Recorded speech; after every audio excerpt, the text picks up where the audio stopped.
کیونکہ انہیں ایک طاقتور چیز نظر آئی نا، تو جہاں طاقت ہے وہاں وہ خدا ہے. تو عقل جو ہے نا دھوکہ دیتی ہے، اور ہدایت ملتی ہے اللہ کے نبی سے. سبحان اللہ. کتابوں سے بھی ہدایت نہیں ملتی. دیکھیں اللہ تعالیٰ نے کتابیں نازل کی، ساتھ میں نبی بنایا.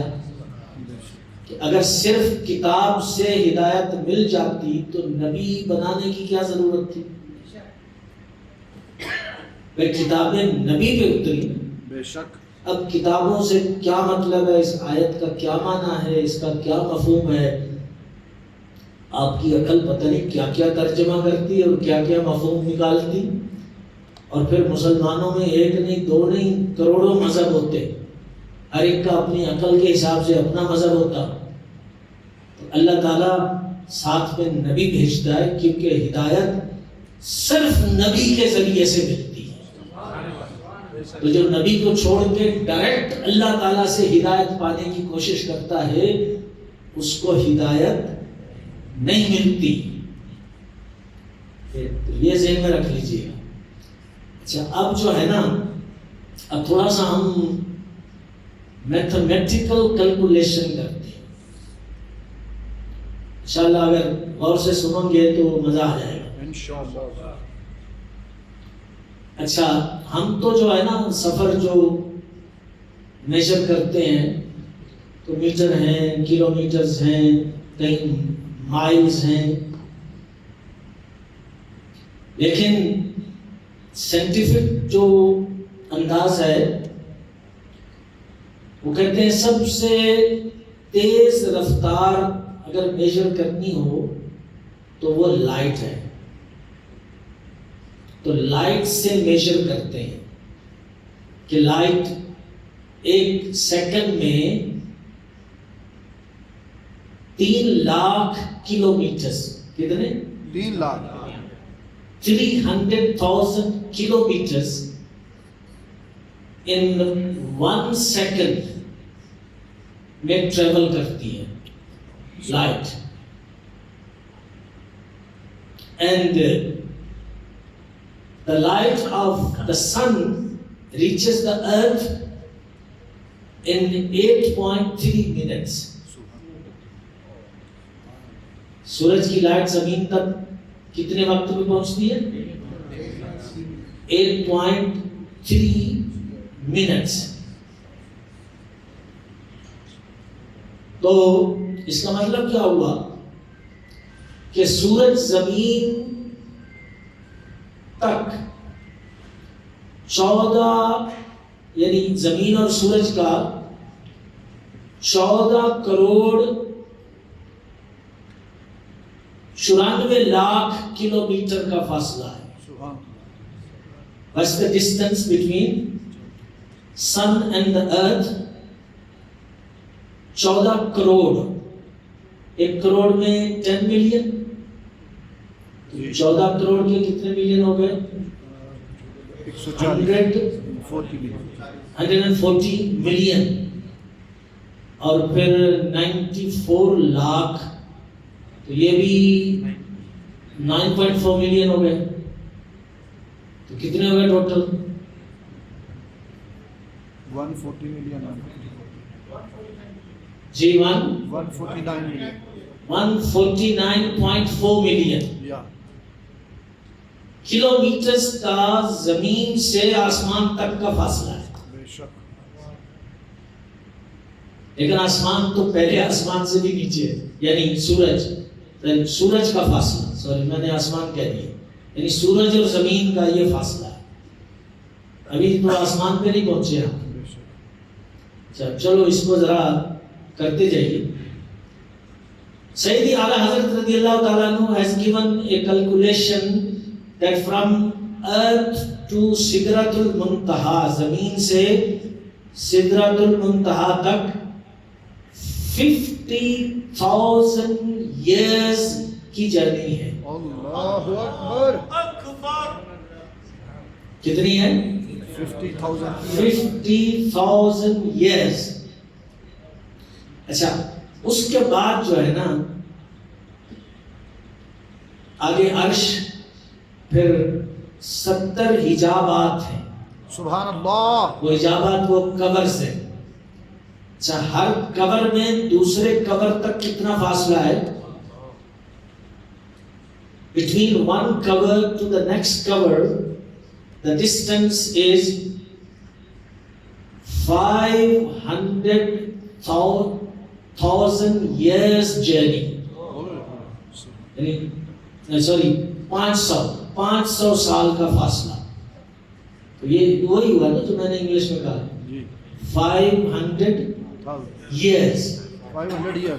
500 years journey. اور یہ کل ملا کے کتنا ہوا؟ 35,000 سال کا فاصلہ. اچھا یہ ہو گیا 35,000 سال کا فاصلہ یہ پردوں کا، حجاب کا. جی نہیں وہ ہاں 500 اگر آپ کریں 70 تو کتنے ہوئے؟ 35 حساب لگاؤ یار ذرا، آپ کا میتھمیٹک بھی ٹیسٹ کرتے جائیں. 35,000 ہی کہا ہے نا ہم نے. 35,000 ہو گئے. اور پھر زمین سے سدرۃ المنتہا کا فاصلہ جو اعلیٰ حضرت نے بیان کیا وہ یاد ہے؟ 50,000 سال کا فاصلہ.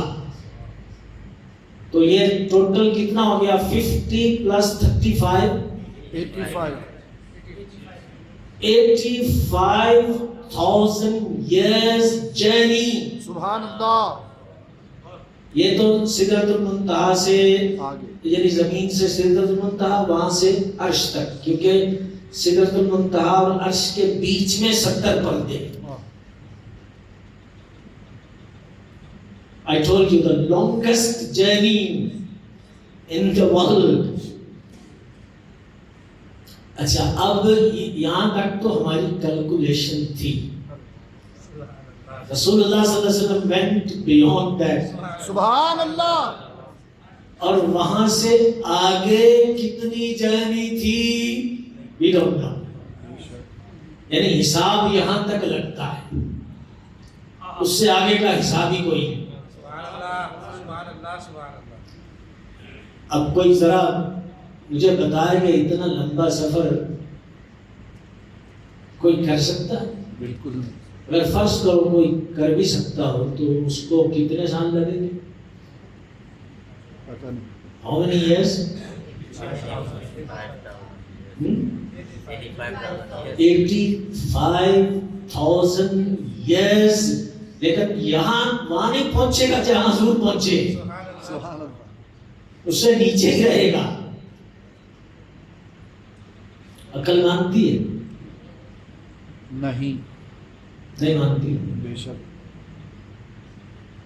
تو پھر معراج کی بگننگ ہی معجزہ ہے. سبحان اللہ. آگے تو جو معجزے ہیں وہ تو مطلب یہاں تو معجزوں کی لائن لگ جائے گی. اتنے معجزے ہیں اس میں کہ ابھی تو جرنی شروع ہوئی ہے. یہاں پھنس گئے، عقل پھنس گئے. نہیں مانتی عقل. عقل نہیں مانتی تو بھائی عقل کو کہو جا کے سو جا. اب اس میں تو دوڑ نہ لگا، یہ تیرے بس کی بات نہیں ہے. یہاں ایمان کے گھوڑے پہ چڑھ کے آؤ گے تو کچھ ملے گا، عقل کے گھوڑے پہ آؤ گے تو اس گھوڑے کی ٹانگیں بھی ٹوٹ جائیں گی، وہ مر جائے گا، تمہیں بھی مار دے گا. اچھا صلو علی الحبیب صلی اللہ علیہ وسلم. صلاۃ و سلام علیک یا سیدی یا رسول اللہ وعلی آلک و اصحابک یا حبیب اللہ. اچھا اب ادھر اتنی لمبائی اور ادھر اس کو اتنا مختصر کر دیا کہ بستر گرم اور کنڈی ہل گئی. علماء نے کوشش کی ہے کہ کچھ تو سمجھایا جائے، کچھ تو پلے پڑے کہ یہ ہے کیا. کچھ مثالیں دی ہیں علماء نے، شیئر کر دیتا ہوں. مثلا ایک یہ ہے کہ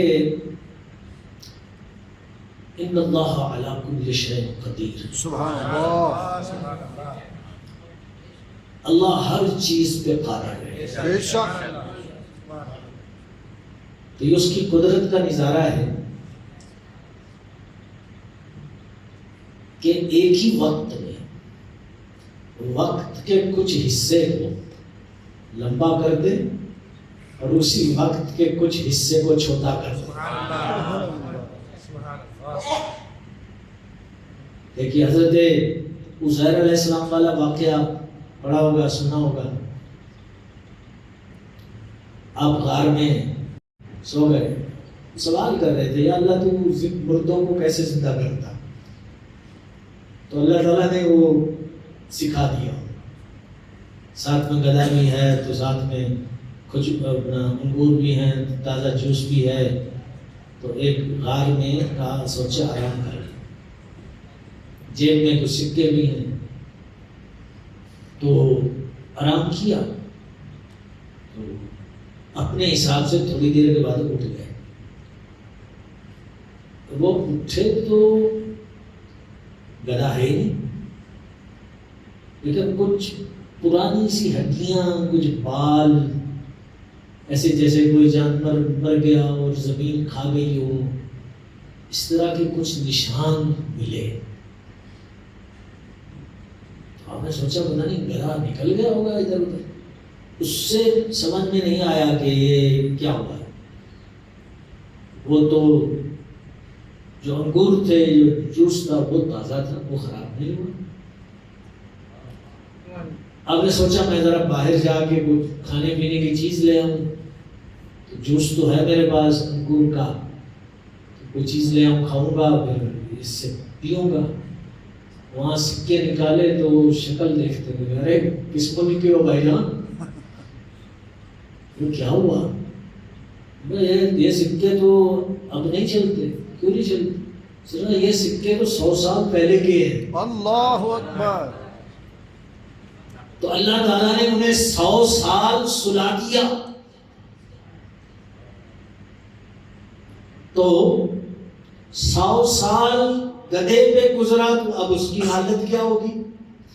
تو گدھے پر ٹائم کو لمبا کر دیا اور سکوں پر ٹائم کو لمبا کر دیا، اور حضرت عزیر علیہ السلام پر اور جوس پر ٹائم کو چھوٹا کر دیا. سبحان اللہ، ایک ہی وقت میں. یہ اللہ کی قدرت ہے. بے شک، سبحان اللہ.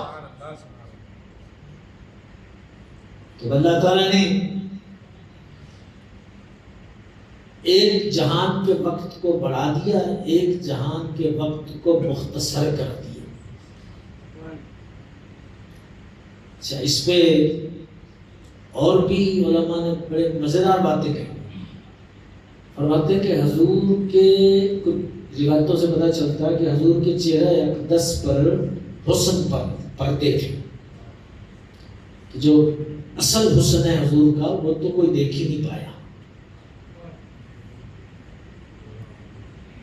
تو اب اس رات تو محبوب اور محب کی ملاقات تھی. بے شک، تو پردے ہٹا دیے گئے. سبحان اللہ. جب پردے ہٹے تو پھر کون تھا اس دنیا میں جو دیکھ پاتا؟ اس لیے سب کو سلا دیا اور سارے جہان کو سلا کے پھر جب حضور واپس آئے تو اسی حالت میں لوٹا دیا. سبحان اللہ. وہ استاد زمن کا شعر ہے نا، ایک جھلک دیکھنے کی تاب نہیں عالم کو، بے شک، وہ اگر جلوہ کریں تو کون تماشائی ہو. سبحان اللہ. یہ اسی طرف اشارہ ہے کہ پورے جہان میں اتنی طاقت نہیں ہے کہ حضور کے حسن کی ایک جھلک دیکھ لے. تو اگر وہ جلوہ کریں یعنی وہ پردے ہٹا کے اپنا اصل حسن دکھائیں، کون تماشائی ہو، پھر کون سی آنکھ ہے جس میں یہ ہمت ہو کہ حضور کو دیکھ سکے؟ اللہ اکبر، سبحان اللہ۔ ایک عالم نے ایک نقطہ بیان کیا اور مجھے بڑا اچھا لگا، اور شرن اس میں کوئی خرابی نہیں، وہ بھی شیئر کر دیتا ہوں۔ بلکہ یہ حضور مفتی اعظم ہند کے ایک خلیفہ نے حضور مفتی اعظم ہند کی موجودگی میں بیان کیا، اور پھر مجھے کسی نے اس کی روایت بیان کی تو میں تھوڑا گڑبڑ ہو گیا تھا۔ حضور مفتی اعظم ہند نے منع نہیں کیا، تو اتنے بڑے عالم نے منع نہیں کیا تو اس کا مطلب انہوں نے تصدیق کر دی۔ تو انہوں نے یہ کہا کہ اصل میں یہ جو معاملہ ہے نا کہ سفر تو بڑا لمبا تھا، لیکن یہاں سفر جو ہے نا وقت زیادہ نہیں گزرا، کنڈی ہل رہی ہے، بستر بھی گرم ہے۔ تو کہتے ہیں اصل میں ہوا یہ ہے کہ حضور صلی اللہ علیہ وسلم اس جہان کی جان ہے۔ سبحان اللہ، حضور کیا ہے؟ جان ہے۔ سبحان اللہ۔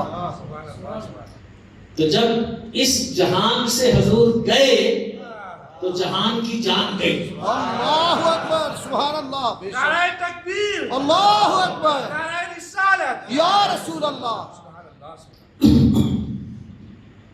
اب آپ کے جسم سے جان چلی جائے تو جہاں پہ تھے وہیں ہوں گے، آپ اسی حالت میں ہوں گے، کچھ نہیں بدلے، کہ جان گئی۔ تو وہ بستر کی گرمی کی بھی جان گئی، وہ دروازے پہ جو ہک تھی اور اس کی جو حرکت تھی اور جو ہلنا تھا اس کی بھی جان گئی، اور جہان کی جان جب واپس آ گئی تو ہر چیز حرکت کرنے لگی۔ سبحان اللہ، سبحان اللہ۔ تو پھر اس بستر کی گرمی نے اپنا اثر اس وقت سے دکھانا شروع کر دیا، اور وہ جو کنڈی تھی اس نے ہلنا شروع کر دیا کہ اب جان آ گئی۔ سبحان اللہ۔ جان ہے وہ جہان کی۔ اعلیٰ حضرت نے کیسے کیسے نکتے بیان کیے۔ جان ہے وہ جہان کی، جان ہے تو جہان ہے۔ بے شک۔ ایک دعویٰ کیا پھر اس کی دلیل دی، یعنی پہلے تو دعویٰ کیا حضور تو جان ہے جہان کی، تو پھر دلیل دی۔ دلیل کیا دی؟ بھائی جہان زندہ ہے کہ نہیں ہے؟ بے شک۔ جہان چل رہا ہے کہ نہیں ہے؟ چل رہا ہے، فنکشن کر رہا ہے کہ نہیں ہے؟ کر رہا ہے، تو اگر اس کی جان نہ ہوتی تو یہ کیسے فنکشن کرتا؟ کبھی نہ کر۔ اگر اس کی جان نکل چکی ہوتی تو جہان بھی مر چکا ہوتا، لیکن جہان چل رہا ہے، اس لیے اس جہان کی جان مصطفیٰ بھی موجود ہیں اور زندہ ہیں۔ سبحان اللہ۔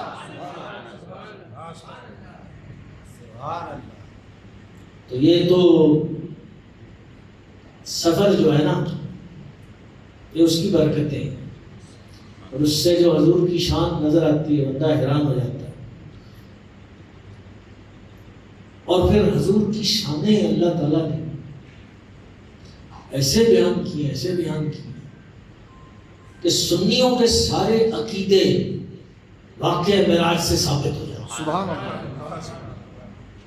بد مذہبوں کا کوئی عقیدہ ثابت نہیں ہوتا، سنیوں کے سارے عقیدے ثابت ہوتے ہیں۔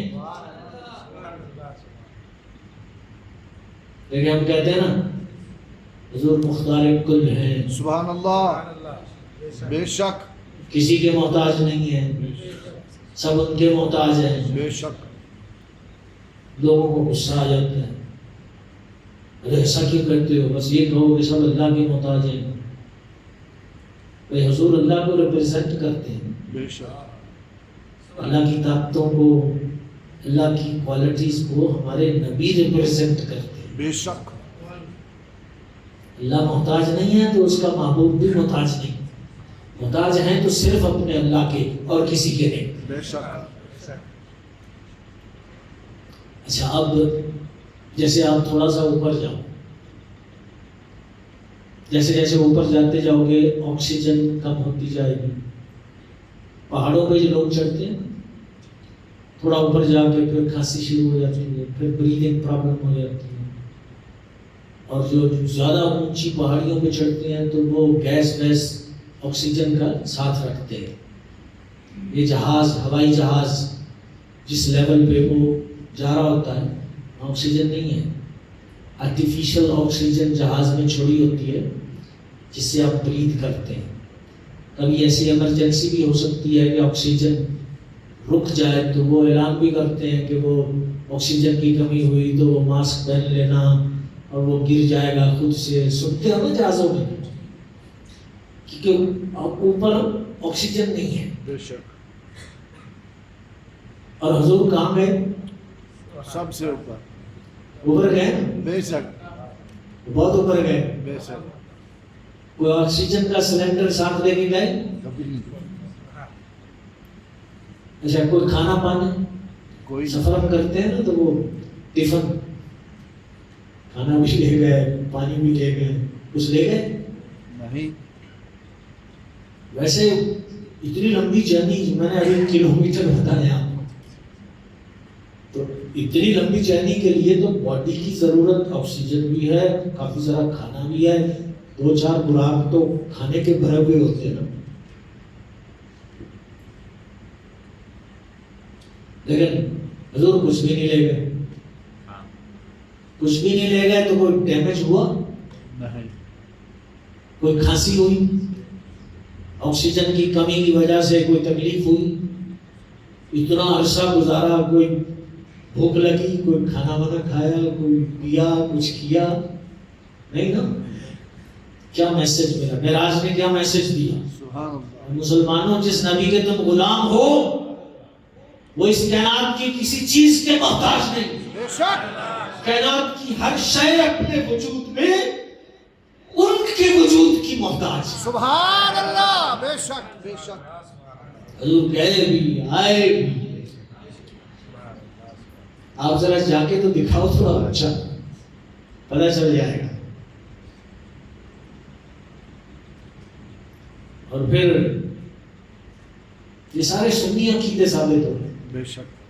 سدرۃ المنتہا سے ایک ایسا سنی عقیدہ ثابت ہوا کہ مزہ آ گیا. سدرۃ المنتہا بارڈر ہے، منتہا عربی میں کہتے ہیں بارڈر کو. بارڈر کراس کریں گے تو کیا کرنا پڑے گا؟ ویزا لینا پڑے گا. پہلے تو پاسپورٹ بنانا پڑے گا، جی. پھر ویزا. ویزے کا مطلب ہے پرمیشن. ویزے کا کیا مطلب ہے؟ پرمیشن. کہ آپ اس بارڈر کراس کر سکتے ہو. اور اگر ویزا نہیں ہے تو کوئی پرمیشن نہیں. تو پھر وہی کہیں گے جو جبریل امین علیہ السلام نے کہا، یا رسول اللہ یہاں سے آگے کا ویزا نہیں ہے. سدرۃ المنتہا پہ کیا کہا جبریل امین نے؟ حضور نہیں جا سکتا ہوں اس سے آگے، اجازت نہیں ہے، میرے پر چل جائیں گے، وہ جگہ میرے لیے نہیں ہے. اللہ اکبر. اس بارڈر سے آگے کون گیا؟ سبحان اللہ. سدرۃ المنتہا سے آگے کس کے پاس ویزا تھا؟ اچھا پھر بارڈر کا قانون یہ ہے نا کہ ادھر سے جاؤ تو بھی ویزا چاہیے، اور جو ادھر رہتے ہیں اگر وہ ادھر آئیں تو ان کو بھی ویزا چاہیے. بے شک. تو سدرۃ المنتہا سے نیچے والوں کو اوپر جانے کی اجازت نہیں، اور اللہ کی مخلوق سدرۃ المنتہا سے اوپر بھی ہے، ان کو نیچے آنے کی اجازت نہیں. دونوں کا بارڈر سدرۃ المنتہا. سدرۃ المنتہا.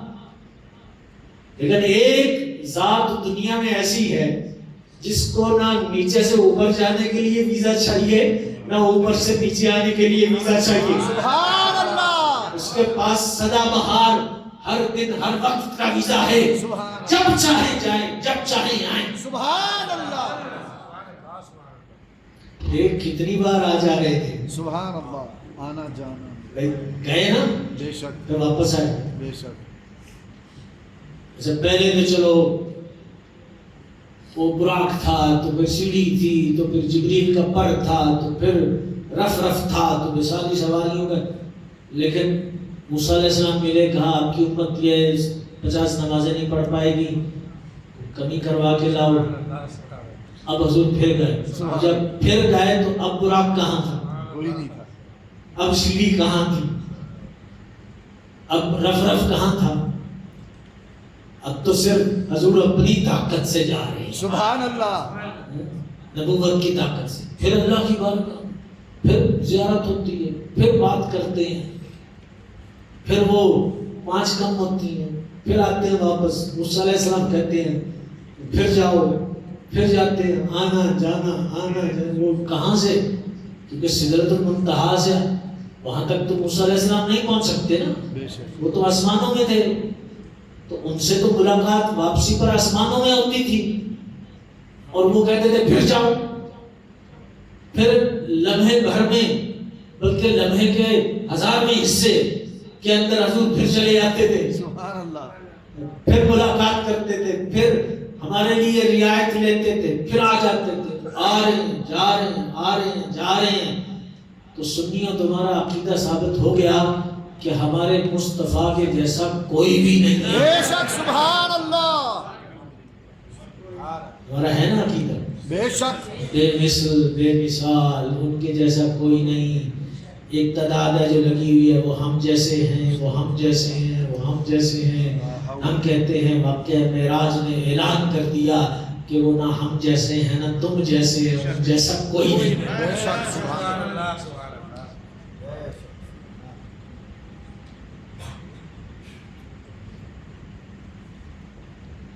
ہاں بھائی, آج کیا ہے, وقت کیا ہے؟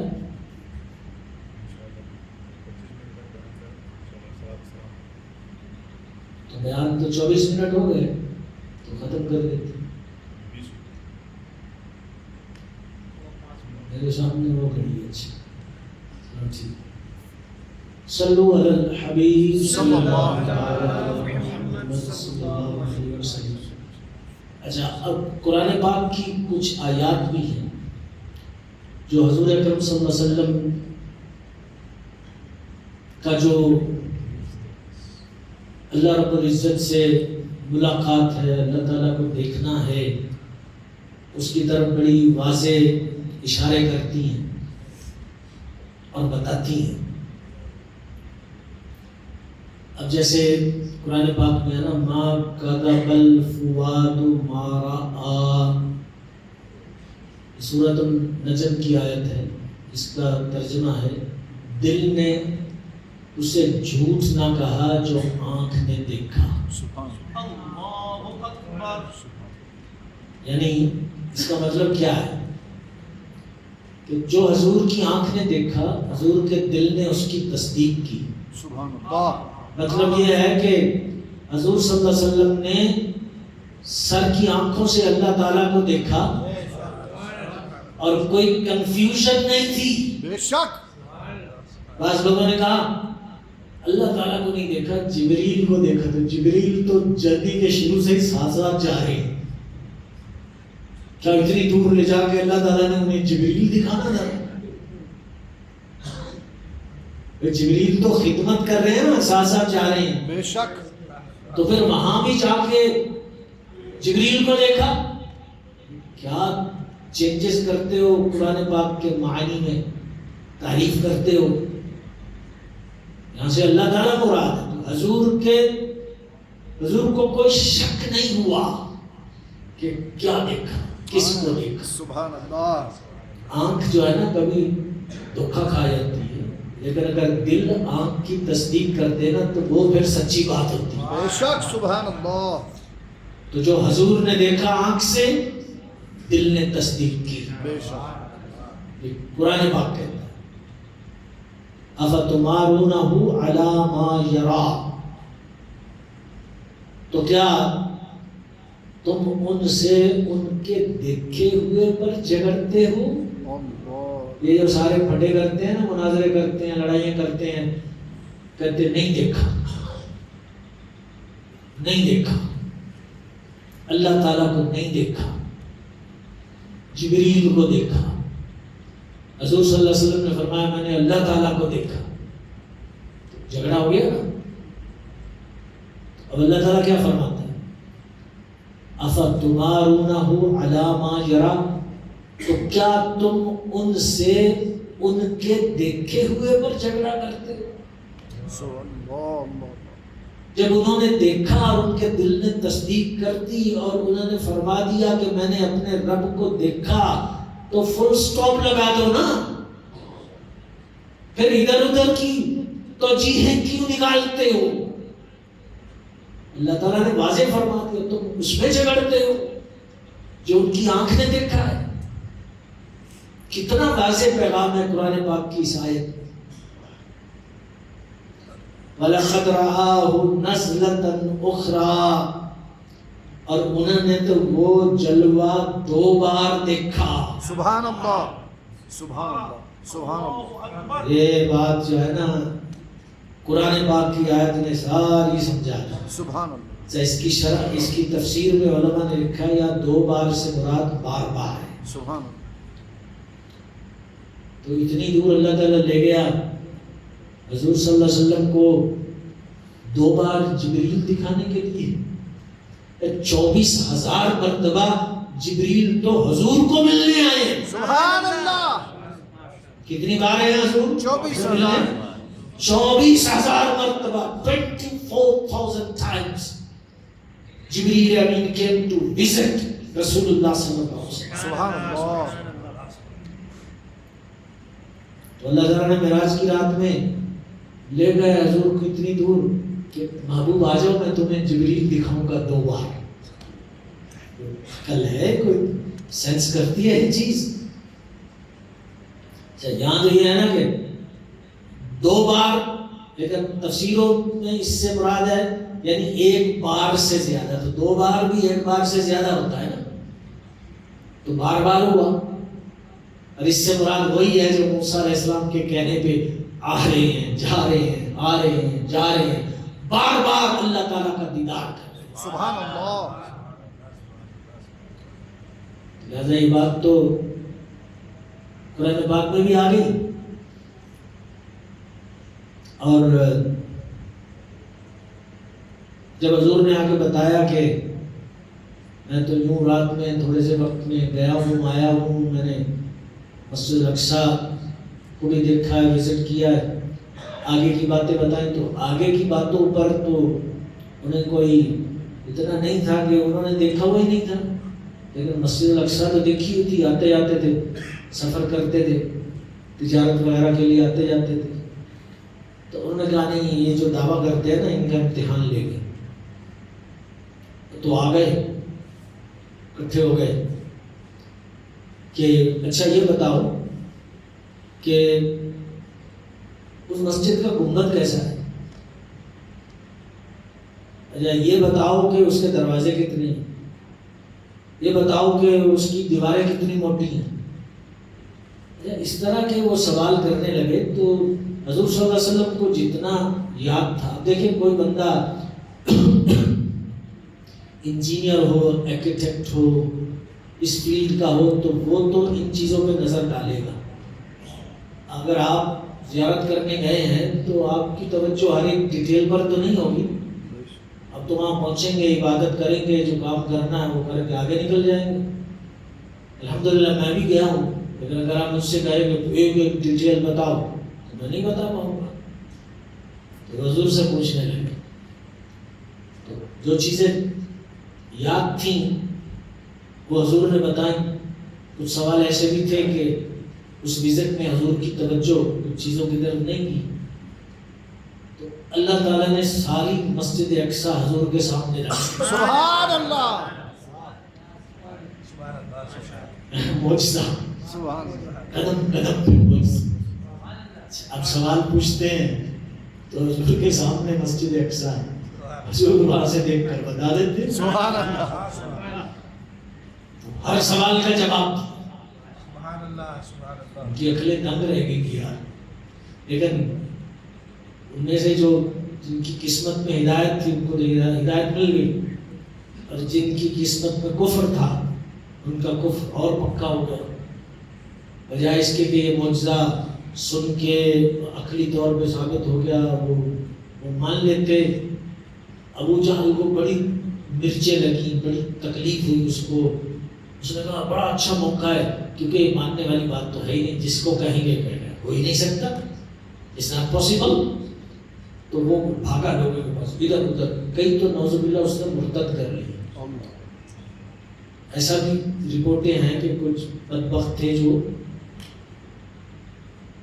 یہ تو سچ نہیں ہے، تو اس نے سمجھا یہ جو مسلمانوں کا سب سے جو بڑا پاورفل بندہ ہے نا، اس کو توڑ لو تو پھر یہ معاملہ میرے ہاتھ میں آ جائے گا، مسلمانوں کا خاتمہ ہو جائے گا۔ اس کے ذہن میں تھا کہ ابو بکر سے بات کریں،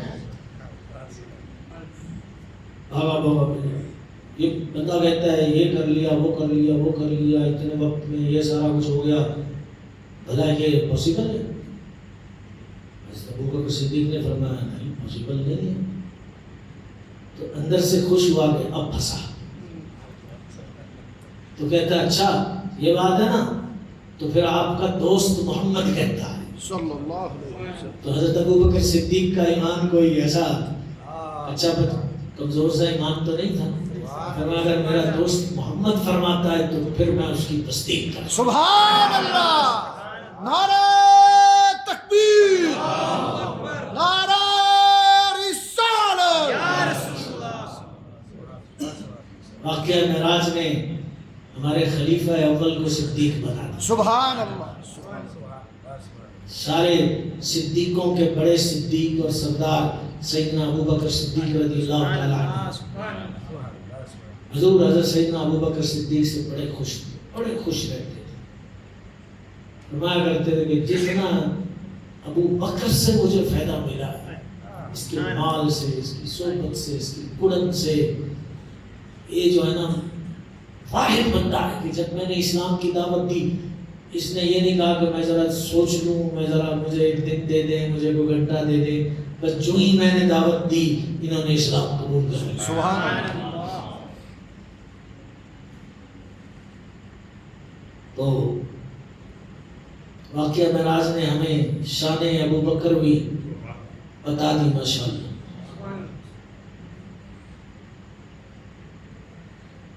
اور پھر یہ ثابت ہوا نا جو اعلیٰ حضرت نے فرمایا کہ سب سے اعلیٰ و اولیٰ ہمارا نبی، سب سے بالا و والا ہمارا نبی، کیونکہ وہاں نماز پڑھائی نا،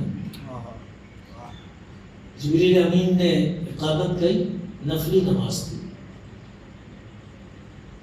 اور حضور کو آگے کیا، اور حضور کا ہی منصب تھا، حضور صلی اللہ علیہ وسلم نے امامت کروائی، سارے نبی مقتدی بنے اور حضور امام۔ سبحان اللہ، اس کا مرتبہ بڑا ہے، امام کا یا مقتدی کا؟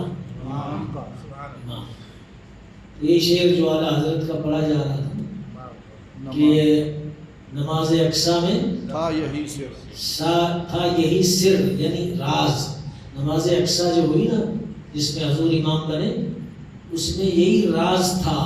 کیا راز تھا؟ ایاہمانا اول آخر، تاکہ اول و آخر ہونے کا معنی ظاہر ہو جائے۔ کیا ظاہر ہو جائے؟ اول و آخر کا معنی، اول اور آخر کا معنی، کیونکہ حضور اول بھی ہیں آخر بھی ہیں، بے شک، ٹھیک ہے نا۔ اول تو اپنی تخلیق کے اعتبار سے کہ حضور نے کہا اول ما خلق اللہ نوری، بے شک، اور آخر یہ ہے کہ آپ خاتم النبیین ہیں، سب سے آخری نبی ہیں۔ حضور کے اول اور آخر ہونے کا معنی جو ہے نا وہ کھل کے آ گیا۔ سبحان اللہ، آگے کیا ہے کہ دست بستہ کھڑے ہیں پیچھے، ہاں پیچھے وہ کھڑے ہیں جو پہلے حکومتیں کر گئی ہیں، سبحان اللہ، سبحان اللہ، جو پہلے امام بن چکے ہیں، بے شک، جو پہلے بادشاہ بن چکے ہیں، جو پہلے لیڈر بن چکے ہیں، کہ دست بستہ کھڑے ہیں حاضر